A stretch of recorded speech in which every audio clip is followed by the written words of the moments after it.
It's June 27th, 2020. We're talking AEW. I'm Caleb Black. He's Luke the Big Dog Williams. That's Mighty Max Fury, the in-studio producer. I'm here.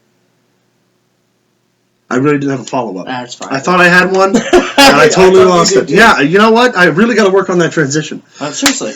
We're talking AEW. We open the show in a lumberjack match. Luchasaurus versus Wardlow. I love lumberjack matches, and you don't see them done well often enough. No. And this one was done pretty well. It was done well. I don't like the fact of it getting out of control the way that it did. Yeah. Because that defeats the whole purpose of a lumberjack match. Although, these two men you wouldn't really think could put on that kind of a clinic. But they really did. I'm going to give it a 3.5. Yeah, 3.5, totally. I love, again, we talk a lot about Luchasaurus' agility and his flexibility. Compared to he can't be talked down to or he cries. to counterbalance Wardlow's strength and speed, strength and size, was a great pairing. After the match breaks down, they get into a fight that continues with Jungle Boy and MJF joining in the fold. And they announced at Fyter Fest it's going to be the Lucha Express against Wardlow and MJF. Yes. We talked about last week how much of a great pairing that is. Yeah. Size and speed combined together, one big guy, one smaller guy.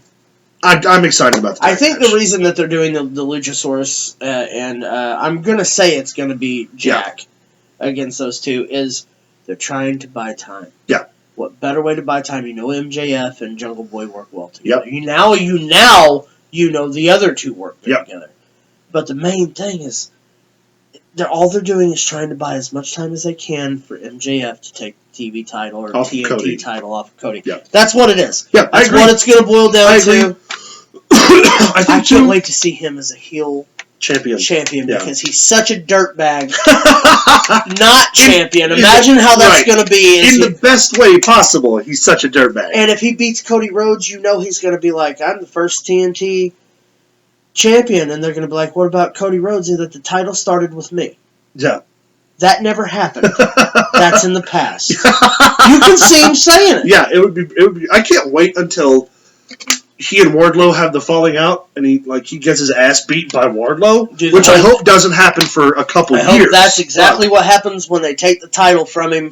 Yeah. After he's already won it, have the Diesel Shawn Michaels aspect. Or the Sid Shawn Michaels, however you want to do it. Yep. Take the title. It was so good. Hikaru Shida, the AEW Women's Champion, wrestles Red Velvet, another enhancement talent. Not bad. Is pretty good. The match itself was good. None of their enhancement talent has been bad. Yeah, no, not at all. Yeah. I'm going to give it a 3.5 because while it's a development match, Hikaru Shida's offense was really strong, and it was done as a buffer for the Penelope Ford feud. And I've said this before. I think Hikaru Shida should have been their first women's champion. Yeah, and I think that it's a shame that we're being robbed of the Britt Baker. Man. I hope she gets back in enough time. That's what I say. I can't wait till she heals up. While she's still champion? Yeah. Because I think that it worked really well together. We go on then to have a press conference headed by Arn Anderson. The worst press behalf conference of Cody Rhodes since Jake Roberts and Arn. It was so bad. Jake wasn't even there till the end. You know, they were like, okay, we're going to do pictures now, and Jake's like, okay, well, let me check my hair. I don't think Arn's a very good promo right now. Arn is a better promo if they weren't writing promos for Arn. Yeah. Let Arn go out and talk. Yeah, I don't know, man. I get he's doing he's the above board coach and he's there for coach. I get all that. What I don't get is he's supposed to be there for the Nightmare Collective. Yeah. Or the Nightmare Family, whatever they call him. And only thing he does is with Cody. Man, put him with Dustin. Yeah. They have more chemistry than anybody. I don't think they need him necessarily because they've got Brandy. Agreed. Or you could just what I'm saying is if you want it to flow better, he should be with Brandy with Cody and put him with Dustin. Yeah, switch him up. I completely agree with that. Considering QT Marshall, I heard, is possibly injured. QT Marshall, you knocked the fuck QT off. cutter. Joey Janela and Sonny Kiss take on Brody Lee and Colt Cabana. Brody Lee, of course, letting Colt get the win. fantastic. It's like, hey, you want to join this club? Here, look, there's the perks. I think Janela and Kiss put on a great match. They're a good tag team. They've been doing a lot of stuff on Dark. And I think that they work very well together. And I've been a fan of Sonny Kiss for a long time. I'm really not a fan of Janela, but even he's starting to grow on me. Janela, I think, has been getting a bad rap. Yeah. I think that they brought him in, and he had a high level feud. Yeah.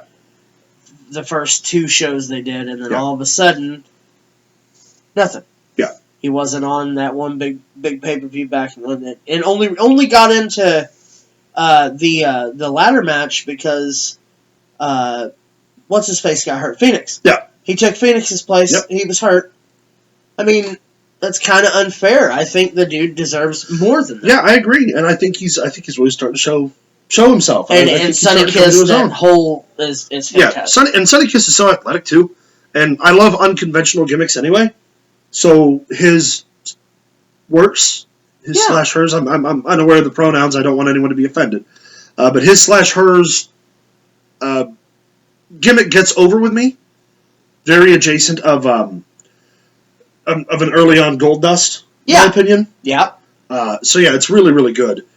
Best match on the card of the night, however, is another tag match. Hold on, before you get to that, you just brought up something, the whole Goldust thing. Honestly, I think I see Sonny Kiss as more of a, what was his name? Lane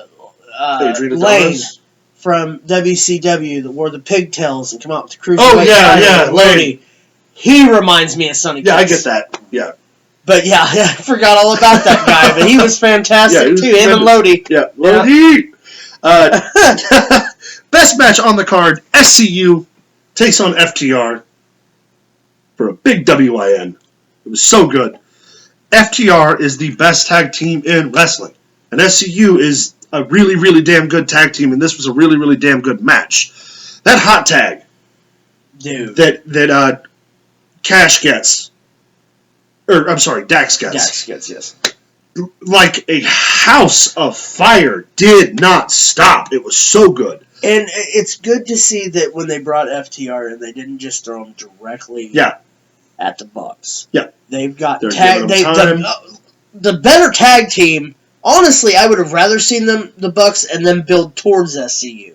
Because I believe SCU is a better tag team than the Young Bucks. Is a more predominant, more established tag team. Yeah, I agree with that. Daniels and Kazarian. Yeah. They've been tagging forever. And not to mention, they were the Revival before the Revival was the Revival. Agreed. I mean, totally agreed. But, hey, we got it for free on national television. Yeah, and I loved the Irish whip. We talked about the Irish whip spot. Man, such a good spot. Where Kazarian sends Cash into the ropes and Dax grabs onto him so he doesn't rebound off the ropes. I've never seen that done before, and I know it's a little thing. And it's kind of upsetting that we've never seen it done before. And I know that's such a little thing and a little detail, but I love seeing shit that I've never seen before. And this is now like the second or third time that AEW's done a spot that I've never seen. Right. And it was so good. The match gets a 4 out of me. I give it a solid 4. Yeah, I give it a 4. And then, of course, the whole then we cluster. We have the Blade and the Butcher Steel FTR struck. By the way, quit giving him the nightmare device. Yeah. Because the last couple times FTR put that dude up for that, he has made that look like crap every time he's taken it. Stop it. They steal FTR's truck. Oh, yeah. And the Lucha Brothers appear from behind. We've set up for an 8-man tag match, FTR and the Young Bucks versus the Blade and the Butcher and Lucha Brothers. I would be happier if it was a Survivor Series style match where you had the elimination. Where you can eliminate? Yeah, because Cash one would come down to by himself. Doesn't give me Yeah, I agree with that completely. But I'm excited to see what FTR and the Bucks are going to do side by side. Obviously, that's going to be used again to further develop their feud, but I think it's going to be a good match. Brian Cage versus John Cruz. Drops another jabroni. Brian Cage is the number 1 contender. He looks great. He's big. He's bad. He's the machine. I'm the machine. Very excited to see what he's going to do. I am the machine. No. Matt Hardy. I'll rob a train car. I don't care. Matt Hardy wrestles Santana. Private Party makes the save after a beatdown ensues from Matt Hardy. Yeah. After a beatdown ensues from what's the name of that stupid group? The Inner Circle. The one without Sammy Guevara, is that what you're talking about? Right. It was an all right match. Matt Hardy wins. I'm kind of over the Inner Circle right now. I don't know if there's something missing or there is something missing outside of Guevara. I don't know, man. I'm burnt out. I think Jericho needs. You know who they need? Who? MVP. Yeah, I think Jericho needs to go away for a while. Just a short period of time off TV. I think that they need to bring somebody in. For Jericho. Specifically for Jericho. I'm telling you right now, this whole Orange Cassidy thing that Jericho's doing is going to revitalize it. I really believe that. And I'm growing. It's growing on. I'm not. Well, I think it's going to. I think that honestly, the Le Champion thing has gone stale. Yeah. Because he's not champion. Yeah. And I think Orange Cassidy's the perfect person to pull the Jericho, like the Monday Night Jericho. Yeah. WCW Jericho out of him to be like, hey, I'm Chris Jericho. Right. And that's how we close the show with a brawl between Jericho and Cassidy puts Jericho through a table. Yes. Again, I'm loving Cassidy. Showing that he can work. I understand that the hands in the pockets are fun and funny, and there's a place for fun and funny, but I'm enjoying him integrating that at least in a serious type of way. Well, and I think the slow build towards that. Yeah. You're going to get your funny stuff in this match with Jericho. Yeah. For like the first 5 minutes. Yep. And then it's going to break loose. He's going to either slap the glasses off his face or something, and you're going to get that Hulk out moment, and it's going to be off to the races. Yep. I really think that's the sleeper match for Fyter Fest. I totally agree. What do you guys think about AEW? Let us know in the comments below. After you like and subscribe, please subscribe. Please subscribe. Please subscribe. Damn it. Send us an email at prowrestlingthrowdown@gmail.com or find us on Facebook at facebook.com/prowrestlingthrowdown. Stay tuned. We're going to talk some Impact.